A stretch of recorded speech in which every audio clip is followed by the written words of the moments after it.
Coucou, j'espère que vous allez bien. Moi, je vais super bien. Je suis épuisée. Mais bizarrement, j'ai envie de parler à quelqu'un. J'ai envie d'échanger avec quelqu'un.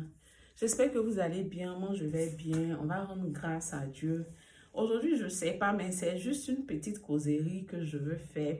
Je vais laisser le Saint-Esprit guider un peu la causerie. Donc, on va prier pour disposer le moment.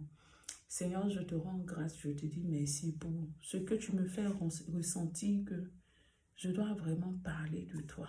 Seigneur, je ne sais pas ce que tu veux dire à quelqu'un. Je ne sais pas ce que tu veux dire. Mais Éternel, prends le contrôle. Parle à un cœur. Donne des conseils à quelqu'un. Que ces conseils puissent vraiment booster la personne. Puissent vraiment ramener le cœur de la personne à toi. Puissent vraiment faire un déclic dans la vie de quelqu'un, dans l'esprit de quelqu'un. Prends le contrôle et que toute la gloire te revienne. Amen. Je ne sais pas. Il y a... Il y a une histoire qui tourne un peu dans ma tête, je sais pas, je sais pas. Je vais essayer de rendre une partie du témoignage de mon mariage. Bon, je suis séparée, mais voilà, je suis en séparation de corps. Quand je devais me marier, j'étais dans un autre pays, c'est suite à la guerre. Suite à la guerre que c'est arrivé, on était dans un autre pays parce que bon, mon mari en son temps là avait perdu sa soeur. Donc on était sortis du pays, tout et tout, j'ai un peu chaud. On était sortis du pays. Donc du coup, vous savez quand on est jeune, il y a des choses qu'on fait. Un jour, d'abord quand on était au pays, un jour je suis partie à la prière. J'ai ressenti fortement, j'ai entendu le Seigneur me dire, tu vas te marier. Quand je suis rentrée, j'étais tellement contente. J'ai dit à mon mari, je suis partie à la prière, j'ai reçu que je dois me marier, on doit se marier. Il dit, moi, je vais te marier. Toi, impoli que tu es, qui n'est qu'à te marier. Donc, il a ri et puis bon, on a laissé ça comme ça. Après ça, lui aussi, il a commencé à me dire, non, je veux te marier, je veux te marier. Moi aussi, mon cœur n'était plus dessus. Il a dit, qui a dit que je vais me marier? Non, non, non, il me marie pas. Et puis, c'est resté comme ça. Il y a eu la crise, il y a eu la tragédie dans sa famille, tout et tout. Et sa maman a voulu, elle est sortie du pays avec quelques enfants, ses derniers enfants. Elle a voulu qu'ils viennent aussi. Donc, du coup, elle lui a demandé de sortir avec moi. Et c'est comme ça, il a demandé la permission à ma famille et je suis partie avec lui. Donc, on était là-bas, on avait mis sur pied un petit groupe de prière où on partait prier chaque matin. On priait, on intercédait, on priait pour tout. Et un jour, on partait à la prière. On marchait comme ça et il m'a dit, toi-même, je ne te comprends pas quoi. On parlait de quelque chose, je ne sais plus, il y a longtemps, ça fait plus de 20 ans maintenant. On parlait de quelque chose et il m'a dit, depuis je te dis que je vais te marier, tu tournes, je ne sais même pas tu as quel problème. Que moi je vais te marier, tu penses qu'il m'amuse. Et puis je lui ai dit, tu veux me marier? Et il dit, oui, je vais te marier. J'ai dit, ok, donc je suis d'accord, marie-moi. Et il a dit, ok, donc on se marie. Et le temps qu'on arrive là où on partait, les femmes avec lesquelles on priait, il y a une qui a prophétisé là-bas qu'on allait se marier. Donc on est arrivé, c'était presque à la fin de la prière. On a clos la prière, tout et tout. Et on devait se séparer. Et les femmes, elles attendaient. Vous n'avez rien à nous dire. On dit, comment nous on se regarde? Vous voulez dire quoi? Que Dieu ment quoi? Comment Dieu ment? On était là jusqu'à après. Il a dit, on a décidé de se marier. Et puis bon, voilà, Dieu nous a dit, la prophétie a sonné ici, tout et tout. Voilà un peu. Et puis on a commencé à choisir une date pour le mariage, tout et tout. Et voilà. Nous, on voulait faire un petit truc rapide. Mais les dames ont dit, non, un jeune couple, c'est le premier jeune couple. Les premiers jeunes qui vont se marier, tout et tout. Et là-bas, on avait le statut de réfugié, tout et tout. En tant que réfugié, donc, on ne peut pas. Et puis, vous êtes jeune. Et votre couple, là, on aime ça. Tout le monde aime le couple. Vous êtes un exemple. Non, non, non, non, non. On va faire un mariage correctement. Et c'est comme ça. On a commencé à en parler, tout et tout. Il a appelé mon papa. Papa, voilà. Mon papa a dit, ok, je t'accorde la main de ma fille, Marie, là, tout et tout. Quand vous allez rentrer, vous allez faire ce qu'il y a à faire. Donc, voilà. On a décidé de se marier. Je laisse un peu, peut-être après, un jour, quand Dieu va me dire, je vais m'asseoir pour approfondir un peu. le truc. Mais je veux plus dire à quelqu'un, je ne sais pas, mais dire à quelqu'un qui veut se marier et qui a des difficultés à réunir l'argent qu'il faut. Ce témoignage-là vient pour dire à cette personne, compte sur Dieu. Parce que mon mariage a été un mariage où on a vu la main de Dieu agir. Non, j'ai vu ce Dieu qui pourvoit. Quand il dit, quand le slamiste dit, l'Éternel est mon berger, je ne manque de rien. Il me fait reposer dans le vert pâturage. Il restaure mon âme. Je dis que, quand le slamiste dit, c'est le psaume 23 qui dit ça, le bonheur et la grâce m'accompagneront tous les jours de ma vie. C'est pendant mon mariage que j'ai vu ça. Moi et mon mari, nous ne sommes pas dans notre pays. On se dit que tu prends une date et voilà, tu vas, les gens rentrent dedans, tout et tout. On a choisi une première date.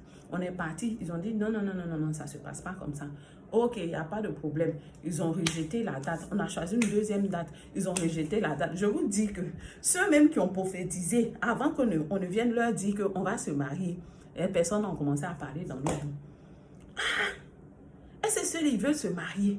Est-ce qu'ils sont sûrs même qu'ils veulent se marier? Est-ce qu'ils sont sûrs que, oh, il n'y a pas mariage? Les gens ont commencé à parler. Oh non, on luttait. On cherchait l'argent. Mon mari allait travailler, il a gardé l'argent. Mais il y avait toujours quelque chose qui venait faire que cet argent-là était utilisé. Et c'était compliqué. On n'avait pas d'argent. Ah, mais comment on fait? On travaille, on garde l'argent. Mon mari cherche l'argent, juste il garde. Mais ça ne va pas. Rien ne va. Moi, je suis rentrée. Avant de partir, le peu d'argent qu'on avait, on allait au marché des Yama. On était au Ghana en son temps. On allait, un jour du marché, on est parti.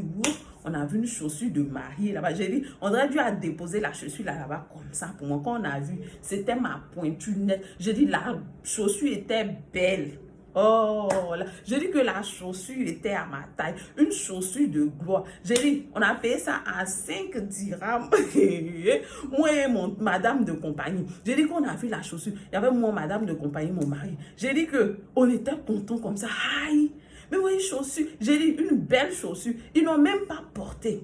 On a acheté ma chaussure. Maintenant qu'on a la chaussure, je n'ai pas de robe. Moi aussi, quand je suis rentrée au pays, j'ai fait un tour rapide pour faire des achats. Je suis partie. J'ai acheté, comment on appelle ça? Moi, j'avais la chaussure, je n'avais pas d'amis. Oui, j'ai acheté le Costa de mon mari. Et je suis venue avec tout ce qu'il fallait, les pagnes traditionnelles, tout et tout que mes parents ont réuni. En tout cas, j'ai fait les achats qu'il fallait, mais lui, il n'avait pas de chaussures. Moi, j'avais chaussures, je n'avais pas de robe. Et on était là, on n'avait plus rien. La date approchait. La deuxième date était tombée à l'eau et on avait choisi une autre date en accord maintenant avec le juge. Et la chance qu'on a eue, c'est que tout le monde s'était marié à la mairie. Mais nous, bizarrement, on s'était marié à la justice. Et le juge en question a voulu lui-même célébrer le mariage. Donc, il a choisi une date et on est rentré dans la date. Et pour finir, on a informé tout le monde, c'est à cette date qu'on va se marier. J'ai dit que la date approche à grands pas comme ça. Et puis, il n'y a pas l'argent. Il n'y a pas l'argent. Tout l'argent, on a gardé, est fini. L'argent, même mes parents m'ont envoyé, c'est fini. Ma grand soeur a payé, mon grand frère a payé ma robe de mariée en France. C'est jamais arrivé au Ghana. On n'a jamais vu la robe de mariée. Ma grand soeur a acheté les décorations, les dragées. Elle avait même acheté une chaussure pour moi. C'est jamais arrivé au Ghana. J'ai dit, on dirait que je vais devenir folle. Autour de nous, les gens parlent. Est-ce que ceux-là même, ils vont se marier? Est-ce qu'ils sont sûrs qu'ils veulent se marier? Est-ce qu'ils vont vraiment se marier? Je dis que... Mais Dieu m'avait donné des parents. Ah, je bénis Dieu pour la vie de mon papa et ma maman qui m'avaient donné sur cette terre étrangère. J'ai dit, c'est pas tous ceux qui portent un enfant dans leur ventre qui se lèvent pour ses enfants. J'ai dit, cette femme et son mari se sont levés pour moi. De toute façon, j'étais seule au Ghana. Je n'avais ni père ni mère au Ghana. J'avais un oncle éloigné, mais je ne savais même pas que c'était mon oncle. Et mon histoire me rappelait un peu l'histoire d'Esther, qui avait pour oncle Mardoché, son seul oncle sur la terre, et qui avait marié Zécès. J'avais mon seul oncle, le cousin de mon papa quelque part, là où on était, mais je ne savais même pas que c'était mon oncle. Mais ce monsieur et sa femme se sont levés pour mon mariage, comme s'ils m'avaient mis au monde. Et je dis que ce sont mes parents. C'est ma deuxième famille.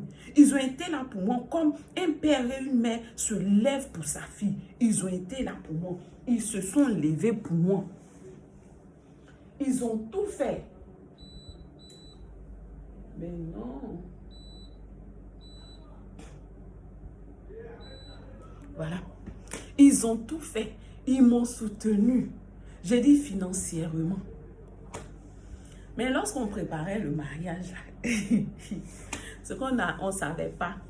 Vous savez, je rends ce témoignage pour dire aux jeunes couples, vous vous aimez, vous voulez vous marier. Mais le mariage, il est spirituel avant d'être physique.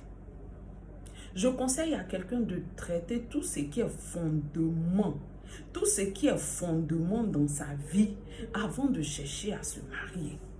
Je dis qu'on était stressé pour finir, on avait choisi le psaume 23 comme psaume du mariage. Et c'est avec ça qu'on priait. Je dis que ça n'allait pas. Tout ce que mes parents faisaient, ma soeur a fait des achats pour la décoration, pour des choses qui ne sont jamais arrivées. Elle a dépensé de l'argent parce qu'elle a payé depuis la France. Mon frère a payé ma robe de mariée depuis la France. C'est jamais arrivé au Ghana. Et nous sommes là, on fait comment? Pour finir, j'étais obligée, Dieu faisant grâce, j'ai eu la chaussure qu'on a eue à Eziama à 5 dirhams, à 5 cedi. À 5 cedi.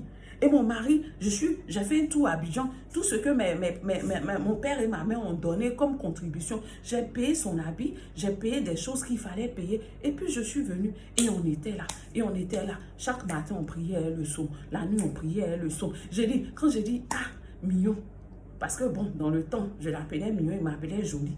Ah, on va faire comment? Quand je veux stresser, il dit, je sais que l'Éternel est mon berger. Je ne manquerai de rien. Laisse ça.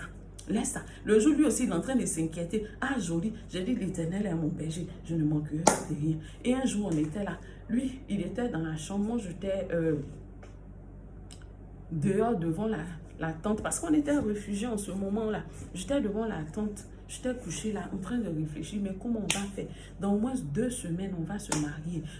Il n'a pas de chaussures, moi, je n'ai pas de robe. On fait comment? Tout et tout. Et il y a un pasteur.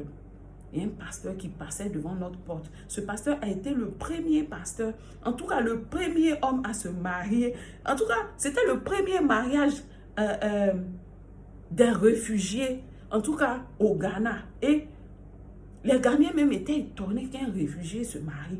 Et ce monsieur-là, son mariage a été un témoignage pour nous. Il dit qu'il passait et le Saint-Esprit lui a dit, rentre pour saluer.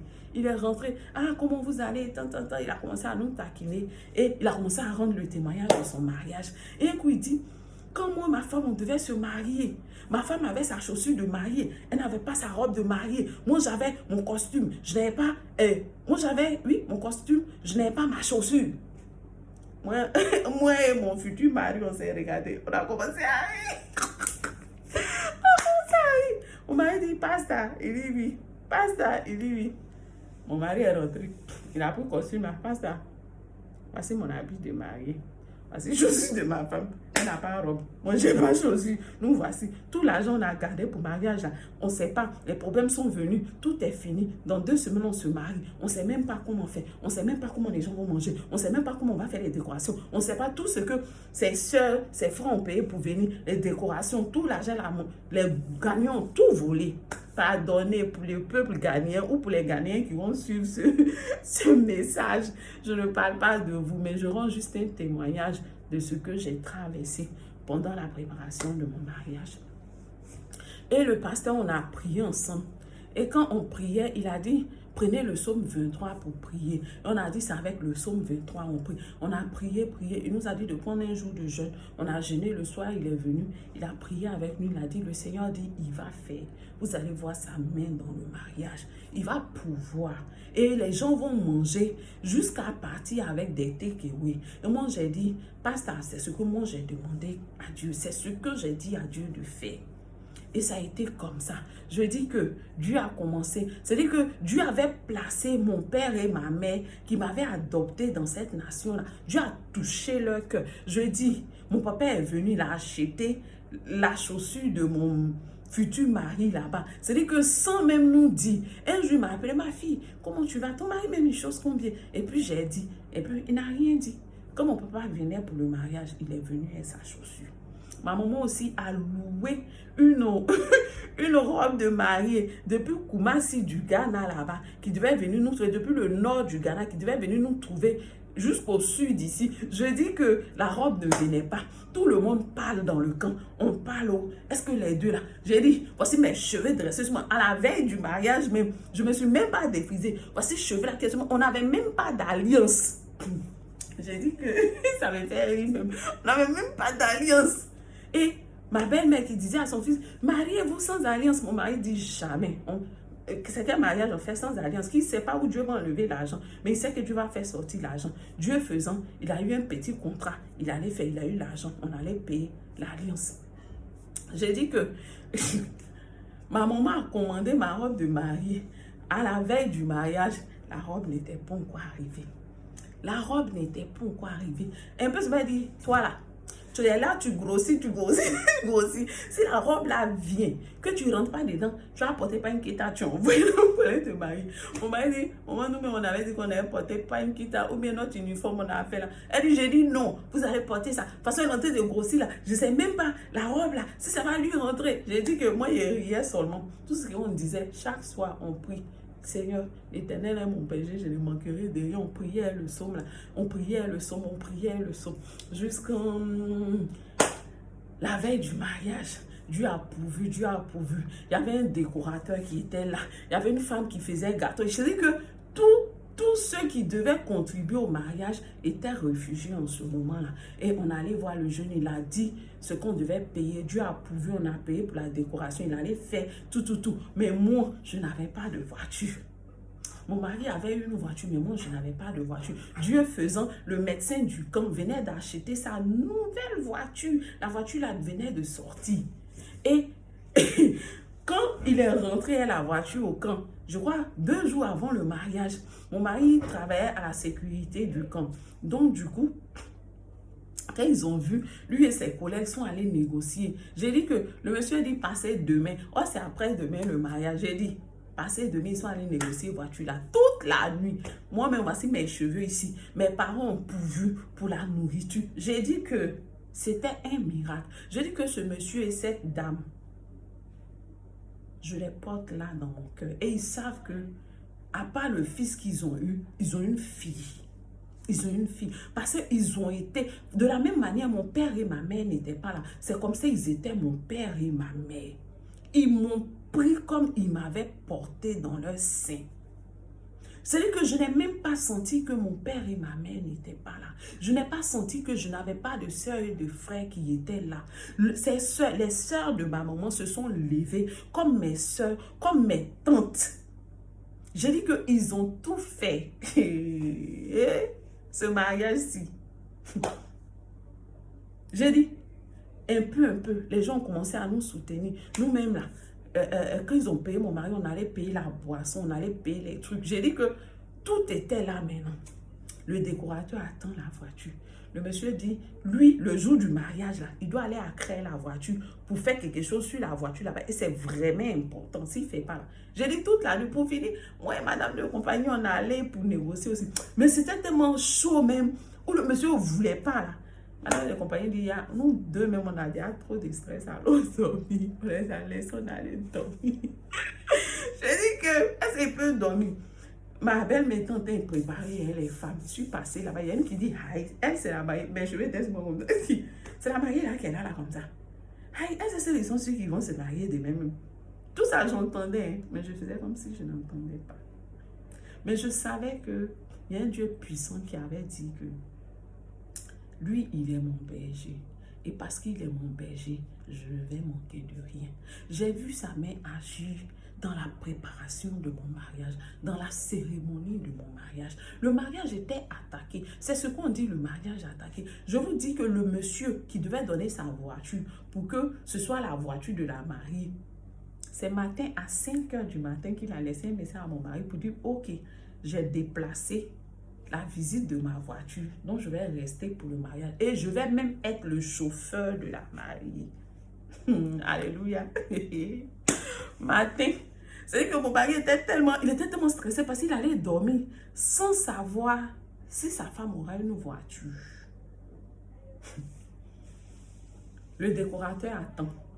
Il lui doit décorer là où on devait faire la réception. Et là où on devait faire la réception, c'était l'espace où il y avait une église qui faisait son culte. Et puisque moi et mon mari, on n'était pas évangélique, on était catholique. Lui, c'est vrai qu'il vient d'une famille évangélique. Il a reçu son baptême évangélique, tout et tout, mais il était catholique. Il était catholique. Et eux, parce qu'on devait faire le mariage après leur culte, j'ai dit qu'ils ont pris le temps, le jour-là, le culte a duré. Et Seigneur Jésus. Mais bon, je fasse ce passage. Après qu'ils ont fini le culte, nous-mêmes, on avait déjà fini. Je suis partie pour mon maquillage, pour faire mes cheveux, ma coiffeuse. En passant, je vraiment bénis la vie de cette coiffeuse qui m'a coiffée. Elle m'a fait une coiffure qui était à la mode. Je dis une belle coiffure. Il y avait celle qui l'accompagnait. Aujourd'hui, je la salue. Elle est aux États-Unis par la grâce de Dieu. Je dis que ce mariage-là, les jeunes étaient debout. Ça a vraiment boosté les jeunes du camp. Il y a beaucoup de jeunes après nous qui se sont mariés. Ça a été un mariage qui a boosté les jeunes. Parce que tous les jeunes, surtout les jeunes de la sécurité, ils étaient nombreux. Et ils savaient combien de fois le mariage était combattu, combien de fois c'était difficile. Et ils avaient vu la main de Dieu. La dernière fois, il y a l'ami de mon mari, son collègue, qui était son best man. Quand je lui ai dit, nous sommes en séparation, il dit, c'est pas possible. C'est pas possible. Dieu ne peut pas permettre ça. Ce mariage où on a vu la main de Dieu agir. J'ai dit, Dieu est fidèle, Dieu sait ce qu'il fait, mon frère.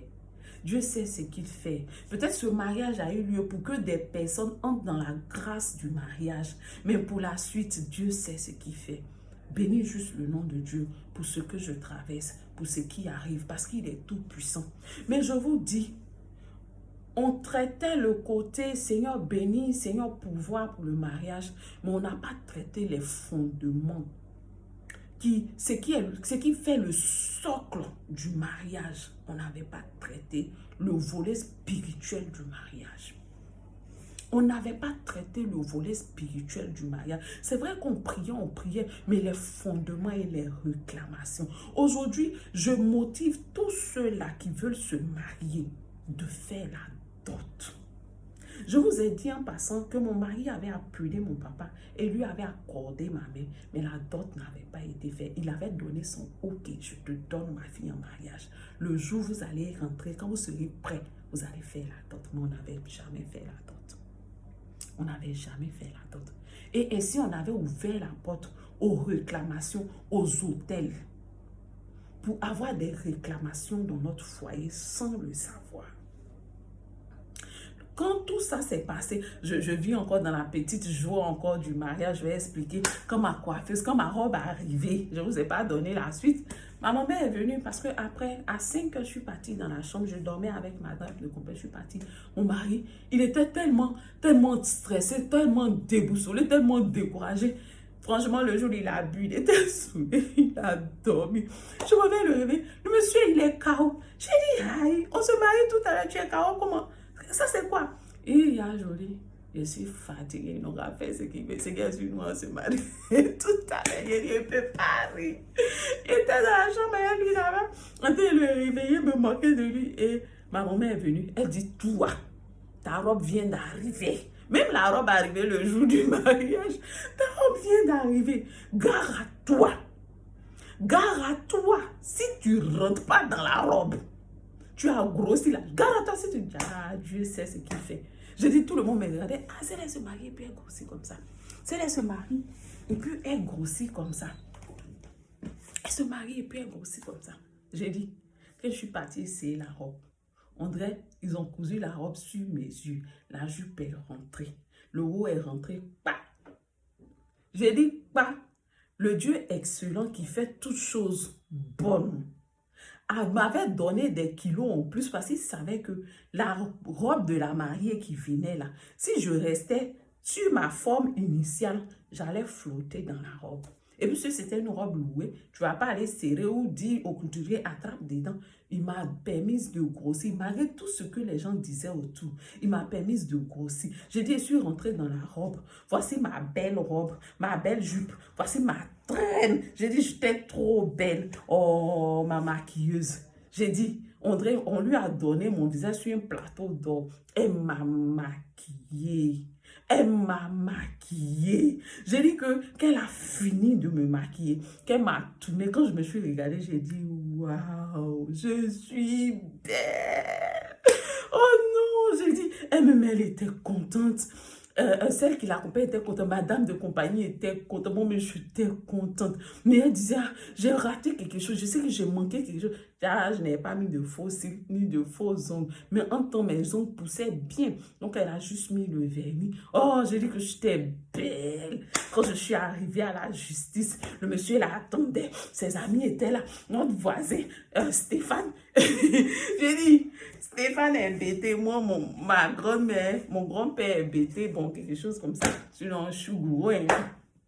Donc, il m'appelle sa petite soeur. J'ai dit, quand je suis rentrée comme ça, hé, Stéphane dit, ouais. J'ai dit, quand mon mari m'a vu, il a ouvert ses yeux comme ça. Il a une manière de me regarder qu'il est content. J'ai dit, quand il a ouvert ses yeux comme ça, il a dit, ouais, je me suis sentie la plus belle du monde.